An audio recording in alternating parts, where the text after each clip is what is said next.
Yeah. Pam, have a good birthday. Mm-hmm.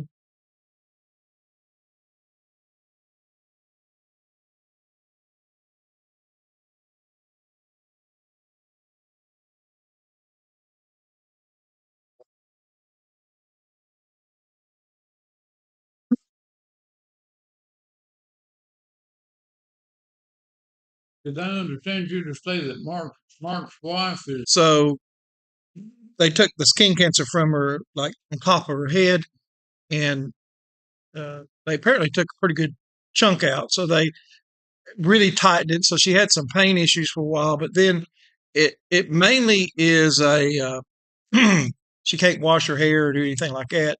So it's a little bit of that too. My mother had melanoma, a big in the middle. They just basically scalped her with Mm-hmm. a great big Oh, I bet that took a long time to heal.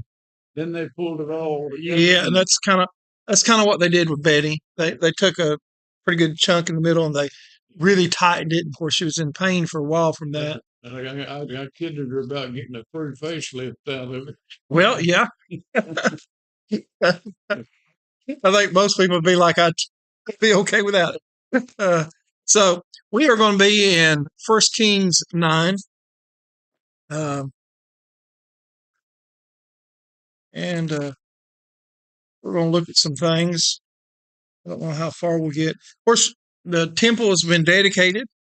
And so we're going to have a point where Solomon goes from everything being good to, falling away. And we'll use some extra material as far as from the Kings and Chronicles. We'll go into Ecclesiastes and other things and show that I don't believe it was as tragic as sometimes we think about it, but it had major consequences. Sin always does.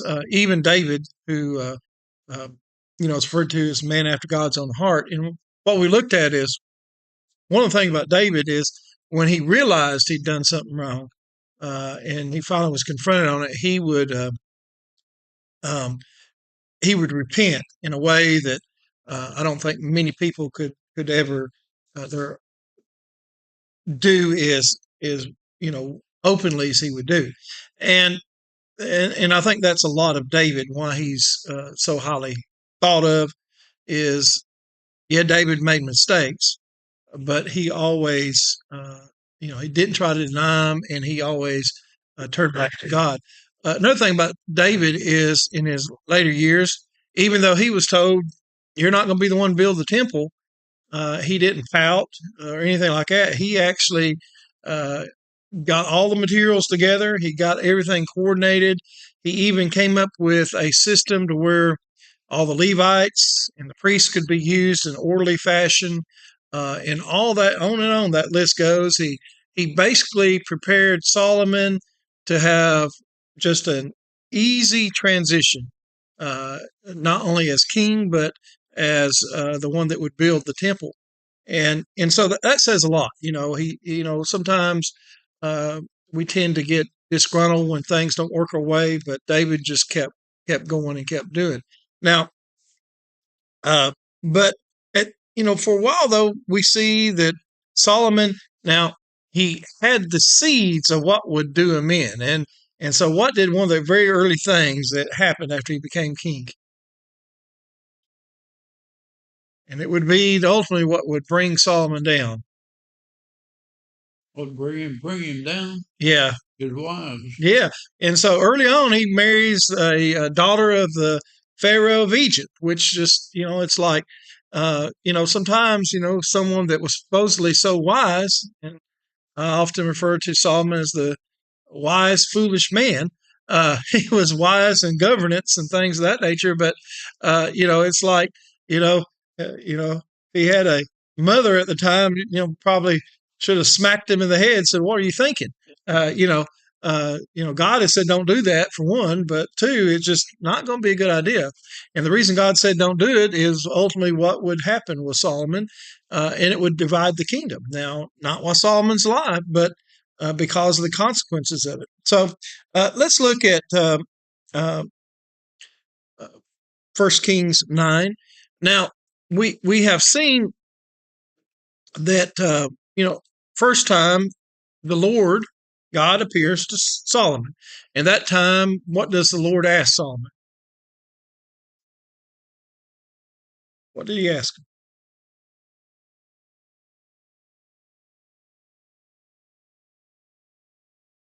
Pretty much right after David died, the Lord appears to Solomon, and he asks him what? Kind of like the genie out of the bottle. Well, yeah, kind of like that. What do you want? What do you want? And he asked for wisdom to govern basically his people. Now, and the Lord said, because you didn't ask for wealth, because you didn't ask for riches, because you didn't ask for peace and all these other things, I'm going to give it to you, because he was pleased with what he asked for. Even in that encounter, though, God made it clear that he needed to be like David and follow his statutes. And so we're going to see a second appearing. Now, this second appearing is after the temple has been built. Solomon has done what God had wanted. He had done as David had made a lot of preparations. And so we see in 1 Kings 9, 1 through 9. And I kind of want to focus a little bit on some of it. In verse 4,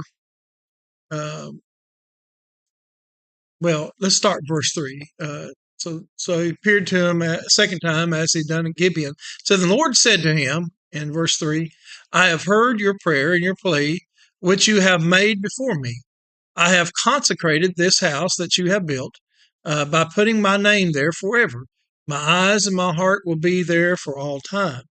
Now, some will try to use this and try to use it as a, well, it's not there now. Why did God not keep his promise?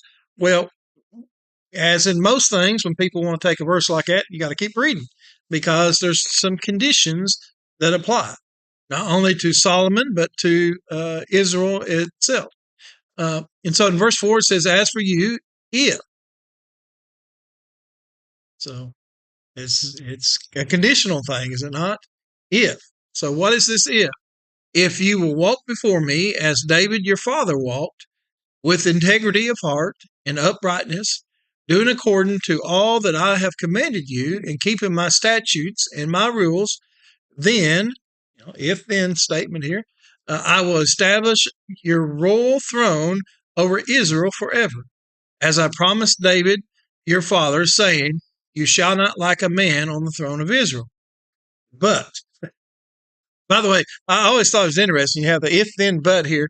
When I was, in engineering, especially in college, and doing a lot of programming, that is some fundamental programming language that you use. So, you got programming logic. And so you do an if statement, if these conditions fit, then, you go through these calculations. But if it don't fit, you go through something else. And so same thing here. God is just interested in the same language, that we use in logic this. So we understand logic like that. So if you do this, then you get this.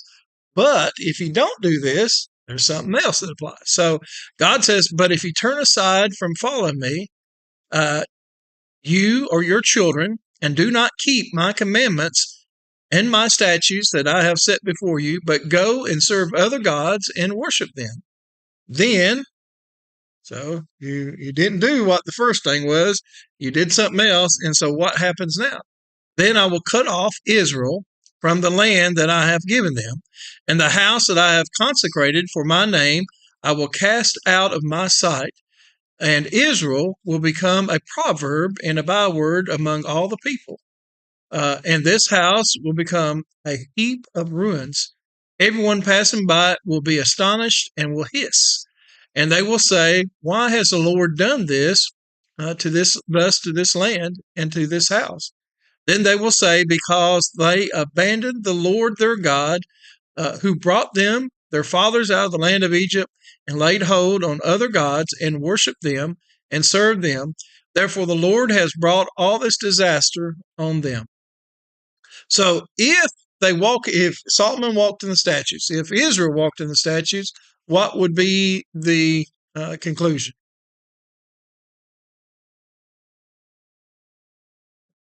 They'd simply followed the laws and that God had given them. King on the throne. Had king on the throne, and more importantly, it's implied that the kingdom would have lasted. The earthly Israel would have lasted forever. Well, that didn't happen, did it? Now, sometimes we get into some weird, discussions of like, well, God knew. Yeah, God knew that they wouldn't. So, so why is he saying this? Well, God gives us free will. He gives us a choice in the matter. So they always had the choice to do what was right. Even out of, when they were, crossed the Red Sea and the armies of Pharaoh basically defeated, they had choices then. And if they had, what I'm amused by there is after Exodus 20, God goes through, the Decalogue, the Ten Commandments as we know them, and some other things. And then he has this big thing where all the elders, Moses, Aaron, and all the elders are gathered up on the mountain. And they make this covenant. Yes, we're going to follow these precepts and these statutes forever. You know how long that lasted? Not very long. Lasted a little over 40 days, because after that they left. Moses stayed up on the mountain. God talked to him some more and gave him the tablets of stone. And when Moses come down at the end of the 40 days, they had built a golden calf. So it didn't last very long, but it still was their decision, that they could have. And so as a result, they wandered for 40 years. And so only Joshua and Caleb would be allowed into the land of promise of that generation. Is it possible that this is also the answer as to what happened to the Ark of the Covenant? Yeah, I believe so. And I believe you can, I believe you can tie in Ezekiel. It talks about, of course, Ezekiel is, taken into the land of captivity. And then he preaches a lot of object lessons where he's got to lay on his side for so many days and do this and that. And I'm sure a lot of people just thought Ezekiel was crazy, but he's warning them about what's going to happen to Jerusalem. And he warns them about the fact that, God can see the stuff. These elders and priests and other things, they were doing all kinds of evil and thinking, well, we do it in the dark. We'll do it away from the temple and God won't see it. And Ezekiel's like, you can't hide from God. God sees everything. And so eventually Ezekiel says, and that's what does happen. In fact, he prophesies it about before it happens. But basically, God left the temple. God's presence left, i.e., he left also the Ark of the Covenant, which is where, he was said to dwell. And so God left it. Once God left it, it was no longer protected. And so Nebuchadnezzar would utterly destroy it all. Who knows? Nebuchadnezzar made it. I like I say, my thought is, it was about 4 foot by maybe 3 feet. But what made it so special? Made out of that acacia wood. We don't know what that is. It was covered gold inside and out. I don't know how much that gold would amount to, but quite a bit. So my guess is whoever took it probably melted it down for the wealth. And, who knows what happened to the wood of it, but it was a valuable commodity. We're going to talk a lot about gold, by the way, if we get there. So anyway, so we know that they didn't remain faithful to the statutes. They didn't abide by the law of Moses. So did these things happen?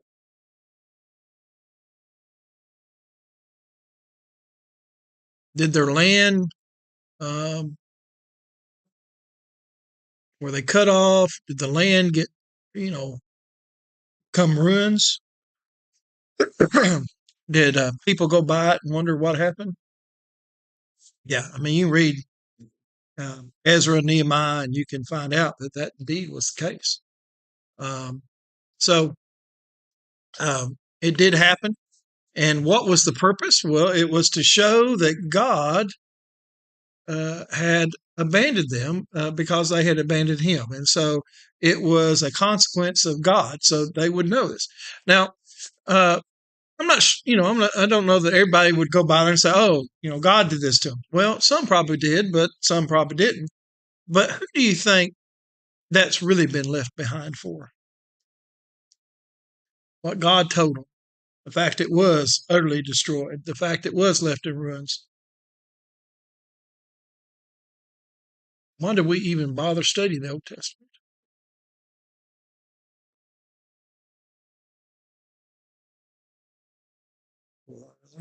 For our learning. So what do we learn from this? Better stick with God. You better stick with God. You better stick with God. That's obviously a good point. What else? God promises today, a lot of stuff. If we'll, seek first His righteousness, and all these things be added to you, in His kingdom, all these things be added to you. So if we seek first God, once again, you got some conditions there. If we seek first God, our needs will always be now. We have a hard time, I think, in 2025 of separating needs from wants. We have a lot of wants in life, but our needs. My dad used to read this. It was from the 1900, right at turn century 1900, and I wish I had a copy of it. It was from a newspaper back then, and it was people were polled what are the necessities in life, and I think there was a little over 10 that people said were a necessity. And I think then he saw a newspaper column in the 70s, late 70s, and it asked the same question. And there were over 100 things that people said were needs in life. People today, I'm sure it's even grown, but, there are things that people would say is a necessity now. You got to have Wi-Fi, you have a phone, your cell phone, you got to have, a car, maybe you got to have two, you got to have TV, you got to have, on and on, the list of needs. But do we really need those things if it came down to it? There's people in some impoverished countries don't have that thing, do they? We talk about, well, God's always make sure you have food, clothing, and shelter, but in the Bible, did they even have that? Jesus had food, clothing, shelter. He had food and he had clothing, although he didn't have a lot of clothing. All he had, when he's crucified, they divided it up, but 5 garments. That's all he had. And that was, you wore it all together. Did he have a place to lay his head? Yeah, A place to lay his head? No. And so, sometimes we misthink what God has promised. He doesn't say your needs. He says your needs, not your wants. And so we have a lot of wants, but the truth of the matter is sometimes you can live without certain things. Now, it wouldn't be fun. I'm not trying to imply that. But it is our needs that were promised. Now, God has also promised us, great blessings in life, and I think we do have those. But the point is, we need to always distinguish. So, if God gives you more than your basic necessities, food, clothing, what should our attitude towards God be about that? God gives you a place to lay your head. So, well, no, I worked hard for it. No, God has given that to you. It can be, all kinds of tragedies can happen. You can wind up losing it. But what did you say? Thank you. Thank you. Yes. So I think oftentimes we miss, because we misthink needs and wants, that we don't realize how blessed we truly are with the things God gives us. A lot of times, things we want. So it's a thing that when we put it in the right perspective, we see that. But if we don't, we're just like, oh, well, yeah, everybody's got this. That's fine. But God has indeed blessed us. A lot of times you'll hear people talk about we lived in a blessed nation. What is meant by that?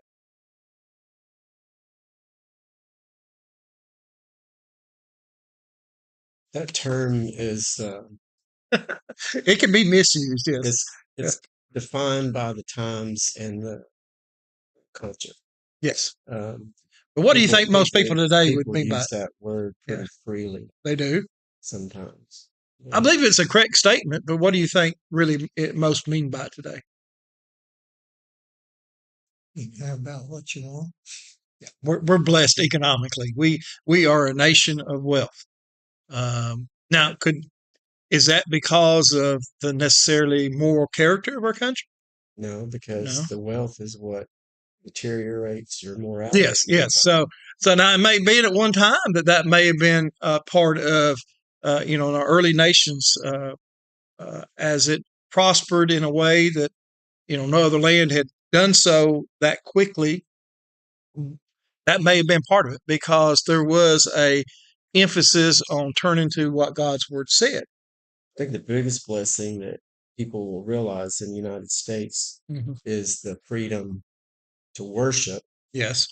but that's a blessing over countries where you're forced to worship something that's untrue. But our problem is that because of that freedom of choice which God gives us, it has opened up the door for you can worship and believe anything you Anything. want to, Yes. and it's okay. It's okay.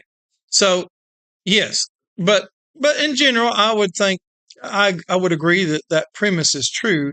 In fact, we talked a little bit about some mission works before. A lot of those, in fact, we talked about the Mexico work. Well, the church I was attending at Portland at the time, they would always send a group, and they would always worship just on the other side. They'd drive a long ways, and they'd worship just across the border. And they'd attend church there. And of course, it was a Spanish-speaking only congregation. I think only about one or two of the members on the trip actually could speak Spanish. And guy led the prayer. By the way, they had snuck in. They were almost late, not there, so they'd snuck in. No one saw them come in, and this guy was up saying a prayer, and one of the deacons that could speak Spanish, he started. They could see he had tears, and he said, "What do you say?" He said, "Well, he prayed for the prosperity of the United States because they have been so generous with giving support and helping out churches in that region." And it was touching in the sense that so countries do pray for us because we are by and large a very generous people. um, and so like I say, we have been blessed, but the fact of the matter is those things we think of we shouldn't take for granted because in a heartbeat a lot of that could be taken away. I mean, countries rise and fall, countries go ups and downs. So it's not a given that the United States will always be that prosperous. And so, we are blessed in that, you go to most places in the world and their standard of living is far beneath ours. Now, sometimes I think we're a little overly inflated in ego because Haley, with dealing with a lot of these international students, you'll find out that most of them come from places that aren't really all that much different than what we have here. And so sometimes we have an inflated sense of how well off we are, which we are, but yet there are places in the world that also are doing rather well. And so we see it's not a connection necessarily between how large the churches are and how blessed economically you are. So we foolishly sometimes attach those. Okay, so anyway, that was the second thing. We know that Solomon um, doesn't fulfill that, and so I want to get into a little bit of Solomon's other acts. Let's see. Um, and this guy named Hiram. Do y'all remember who Hiram was? King, yes. Now, I believe I've never been part of it. No one in my family's ever been part of it. But I believe there is some in the, let's see, how would I say it? Any of y'all been around Masons, Freemasons, or anything like that? Okay. Part of their legend deals with Solomon and Hiram. And So I'm not going to speak about it because I don't really know details what they say, but they do use this Hiram figure as a lot of part of their legend and how it's tied to being even prominent today. But who was Hiram? says it was the king of Tyre. King of Tyre. Now, Tyre and Sidon, they are pretty prominent throughout Scripture. One of the things about Tyre is, let's see, let's find a map. If you have, okay, map 5 in your book in the back, map 5.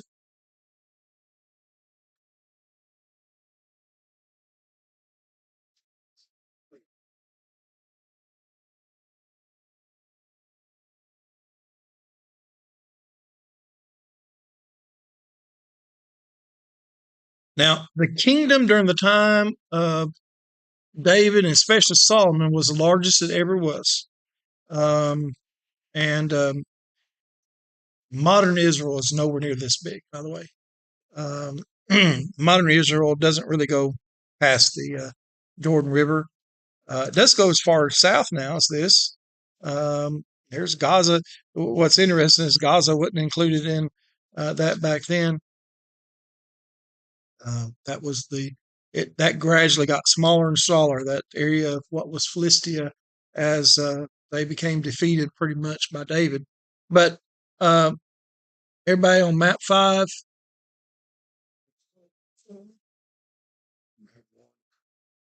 Yeah, it's just a map of the kingdom of David and Solomon. Your Bible might have that.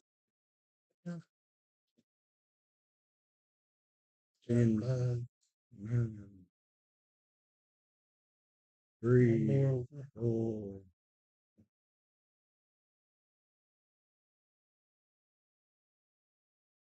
Go again. Okay, so now, yeah, if your map has the outline of what was Solomon and David's, and by the way, Solomon's economic control actually went even further than David's did. Like I said, that was the largest the kingdom ever got. From that point, it shrunk just a little bit. But you see, right on the Mediterranean Sea, you'll see in what's labeled as Phoenicia, which Phoenicia, from a archaeological standpoint, it's pretty prominent. A lot of modern alphabet really is tied to the Phoenicians, but you'll see Tyre and Sidon, and those are prominent even in the New Testament times. And you see them; they were well known. But if you notice, the line for the extent of Solomon's kingdom goes just to the south of Tyre. Okay. But it was still prominent that a lot of cities would have city kings, a king of the city part, city states, you might say. And so Tyre was apparently one of that, and Hiram was the king of that city state. Now, why is it that they survived and a lot of these other cities didn't survive as being independent? Good, they could sell. Yeah, they had a good relationship with the kings. Yeah, they were very nice to the kings, and so it would do well. So let's read in verse 10 of chapter 9. It says, "At the end of 20 years, in which Solomon had built the 2 houses, the house of the Lord and the king's house." Let me just a quick check. Which one was actually bigger? King's house. The king's house. The palace was quite a bit bigger. And we've talked about the temple itself, as far as what was a building set up in relation to our church building. What size was it?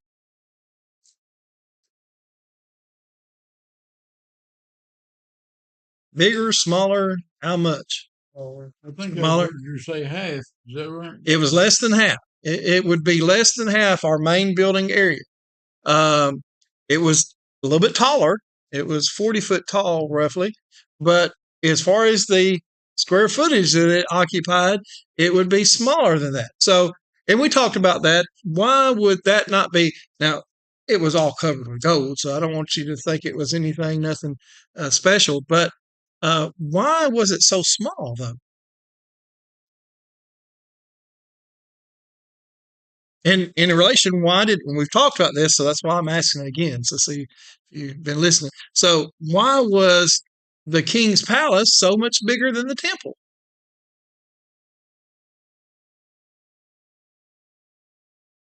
Traffic. More traffic, more people. Why? Why wouldn't the temple have had more traffic? Now, I'm not talking about the grounds outside it. I'm talking about the structure itself. Priests. Only the priest, and and the high priest only one got to go into the holy of holies, or the most holy place. So you only had priests in there, and David even had set up where they would rotate because there was too many priests, to do it all the time. So they would rotate. So there wasn't a need for it to be bigger. It was actually rather large, considering how few people actually could enter into the actual temple itself. Once again, we're not talking about the grounds. We're talking about the temple. In the New Testament, the way they distinguish that is the entire grounds, which, any Jewish person could come into.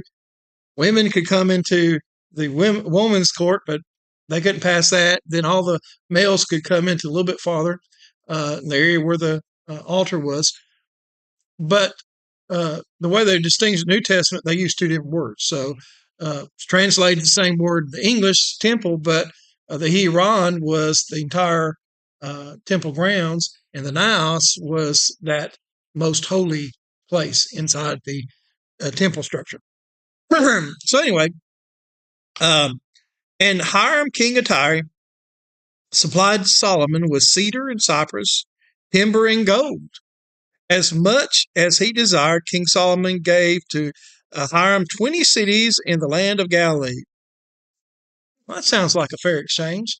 But really why he was supplying the stuff was because he knew it would protect him from being overtaken by Israel. But when Hiram came from Tyre to see the cities that Solomon had given him, they did not please him.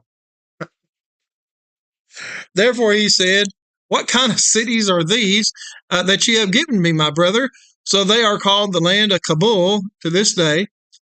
Now, so what was Hiram's impression of these cities? Yeah, he's like, no thanks. I don't think I want them. We're nothing special. Now, why was he upset? Well, in the rest of the verse said, in verse 14 says, Hiram had sent to the king 120 talents of gold. You think that's a lot of gold? It is more than a bunch. So you can go back to it's got 3545, which, once again, the way you use the Bibles, so you can turn back there. And actually, the page after that, where that's at, it gives a chart of things. And it talks about money. So a talent is 100 pounds of gold. So if I said I'd give you 100 pounds of gold, would that make you think that's pretty good? How about if I gave you 1,200 pounds of gold? By the way, I've done this before, and Johnny Ashley actually corrected me, but he wasn't actually 100% accurate either, because so when you're weighing gold, it's not like, most things. What is a normal? How much does a normal pound weigh? 16 ounces. It doesn't work that way in gold. They have a thing called a troy ounce. 12 troy ounces. But if you do a little bit more digging, a troy ounce is bigger than a regular ounce. So it actually works out that a troy ounce is 14.6 ounces. A troy pound, excuse me, is 14.6 ounces. So not quite 16, but it's closer than the 12. So if you did that, and I just use $2,700 per ounce right now. It's actually almost $2,800 per ounce. So if you have an ounce of gold, you pray to get you some good money right now.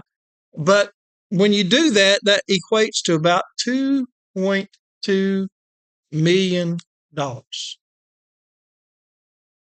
Now, we have a lot of inflated things now, but that was a lot of money. It'd be a lot of money today, but it was even more money back then. And so he was a little disappointed that he didn't get more for $2.2 million, let alone how much the cypress and the cedar that he had donated. In fact, a lot of the temple and the king's palace was built with the lumber supplied to him from this Hiram. And so Hiram's like, well, kind of like people that donate to politicians, they want a lot for their own good. In verse 24, by the way, Solomon did some things that was popular with the people. In verse 22, by the way, all these people that he finally got rid of, they were supposed to have got rid of when they occupied the land, but the Jebusites, the Perizzites, the Hivites, if they were in the land, you know what Solomon did to them? In verse 21, it says, these Solomon drafted to be slaves, and they are to this day.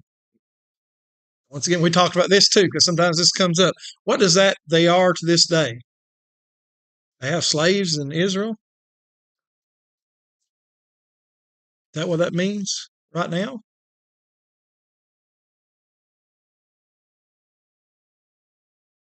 No.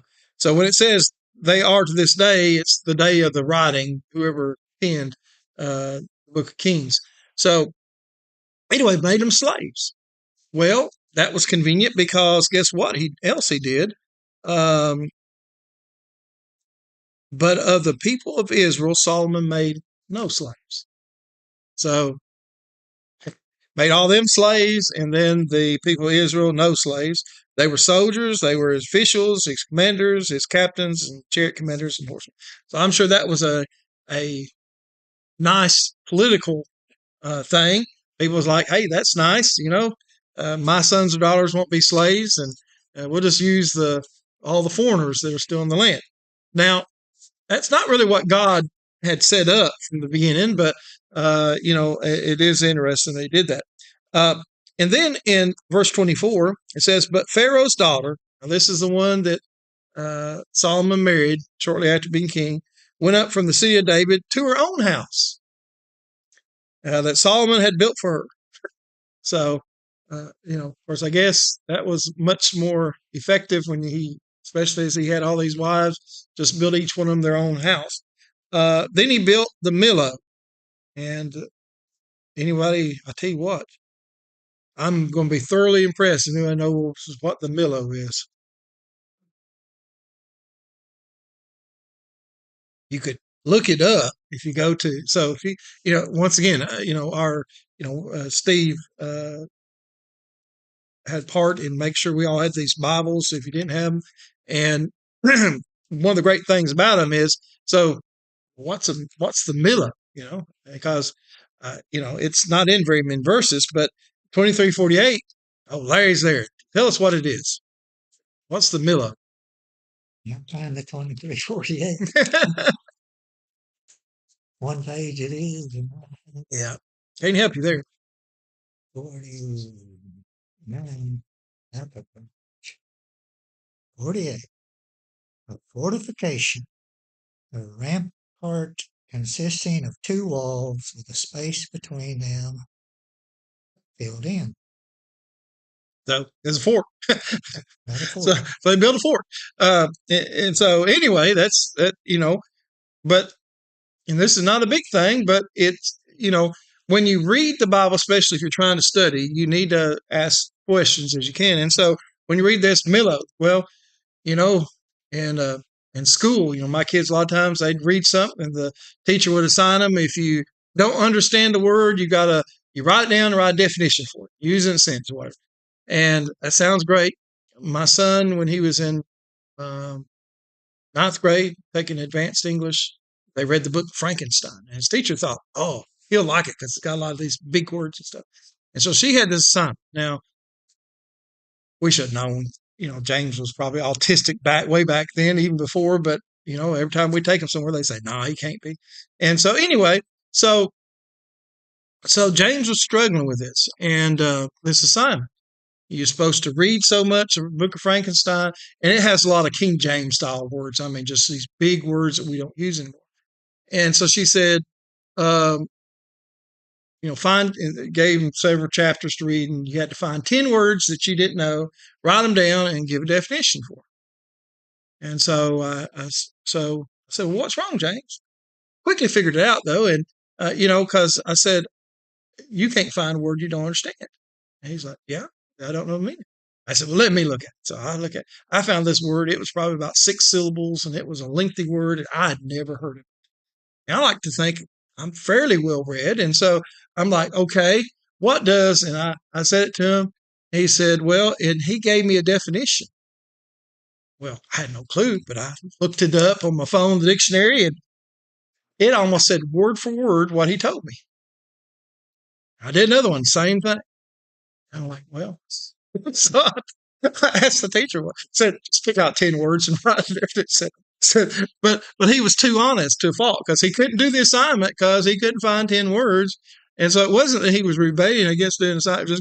But anyway, most of us, someone like him, you read a word like this, Milo, and I listened to what it meant. But when you run across words like that, especially when this Bible makes it so easy, go look it up, see what it says. And it will enrich you what you thought. So it makes sense he built a fort. That forts were used for, especially on the outside for protection and other things. It says 3 times a year, Solomon used to offer up burnt offerings and peace offerings on the altar that he built to the Lord, making offerings with it before the Lord. So he finished the house. Now, what's significant about these 3 times? Was he an extra special Israelite by doing 3 times, or?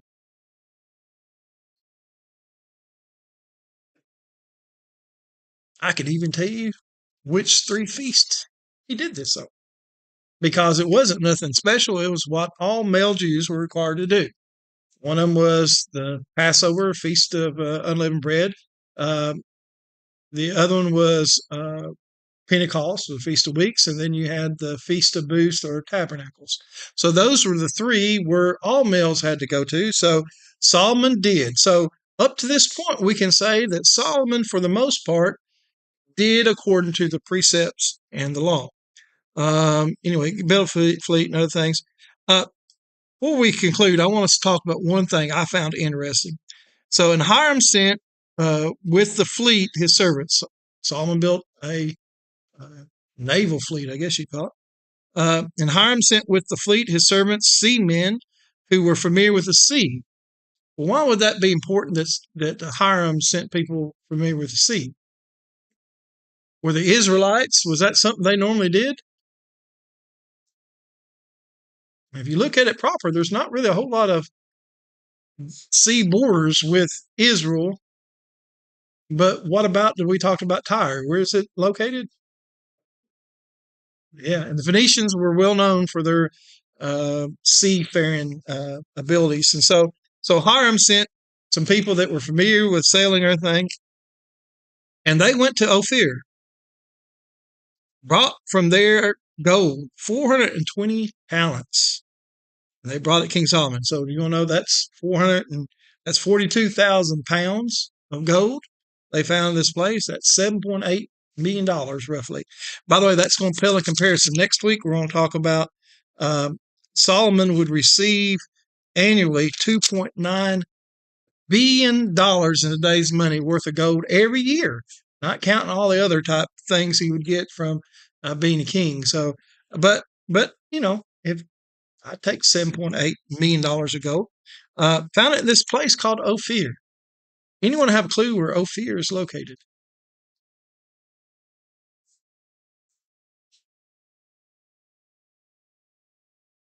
I brought this Moody Atlas, Bible Atlas of places, and got some caveat to it. So this is probably the best picture. So Ophir, according to them, this is the Red Sea, and then almost where it lets out in the Persian Gulf, it's down there. By the way, I've done this for you. That's Yemen right here. This is pretty much Ethiopia right here. Although Ethiopia is not on the coast, so this is probably, I can't even pronounce the name of the little place there, but anyway, Ethiopia's here, just to put it context geographically. But that's where Moody's Bible Atlas says Ophir is. Now, it is mentioned in the scripture. In fact, it's mentioned in Genesis 10. It's one of the places that, so Genesis 10, what recently just happened? And it highlights the dispersion of people following a rather large events. It's shortly after the flood, and so it depicts where the various sons of Noah dispersed to, and so it's mentioned in Genesis 10, but it's also well known for gold. It was known for its gold, and it's mentioned a few times in the history of Israel. First time being here, and it being a source of gold. Now, most don't believe that's where it was located, but some do. So it's kind of become, what is it? There's like a place called El Dorado and some other places supposed to be these, almost mystical places of gold. Well, Ophir was like it. In fact, throughout the times of people really doing a lot of sailing and stuff, the Spanish, the Portuguese, the others, they have been on journeys to try to find this place of Ophir. And truth of the matter is, no one knows for sure. Josephus and Jerome, the one that compiled the Latin Vulgate, it's a very early Latin translation of the Greek Bible, but of the New Testament. They both believe that Ophir is located in India, on the coast of India. Some believe, based on some other historical writings and other things, that it's Malaysia, in that area. In fact, I think there's even a mountain in Malaysia called the Mount Ophir. And so we know it was real because it's got all kinds of extra biblical information about it. We know it's past a certain point because later on, Jehoshaphat sends a group to go to Ophir. They don't make it. I think they have shipwreck or something, and they have to stop at some point. So we know it's somewhere way down the Red Sea at a minimum, but it could be, some people even think it might be the Philippines. I mean, it's like there's all kinds of extra. So how do we rationalize that? Well, we know it was real because there's not only biblical references, there's extra biblical references, but none of them actually say where it's at. So, I don't know if it still has gold or not. Some of those places where people think it is do, but it really doesn't matter. It was around then. And so it's just interesting. They went to this place. I don't know if they knew it had gold there, but they went to this place and they found gold. Kind of like your bunch went to. Did they find any diamonds? They looked for gold too. Oh, they did? Okay. Place. Well, did they find any gold or No. diamonds? Okay. So, Or at least they're not telling you. Okay. Anybody have anything else? I do find some of these things interesting because Ophir, there's actually a lot of mythology on it as far as, it's this apparently a city of gold or whatever, but it's really not. But it was very prominent to the Jewish time, even because when Josephus writes about it, it was something that was, it was more than legend. There was some reality to it. And then it was just a matter of where it was. And, even in the time of Josephus, first century, you couldn't just get up and go places. It was more exotic. It was very few people got to travel a lot of the world. And so, anyway, be that as may, it's just interesting. And it's interesting. We're going to talk next week how much wealth Solomon actually had. And many people have said he may have been the richest man who ever lived. And that's saying a lot. Don't know how much he was worth, but like I said, just in gold, it says he would acquire $2.9 billion in gold, not counting other taxes, not counting what wealth he already had. $2.9 billion. Now, you're talking about big money even in these times when you start getting in the billion-dollar stuff. And every year, it was just like, clockwork that he would get that. Okay, I'm going to go ahead and stop the stream. And if y'all have something,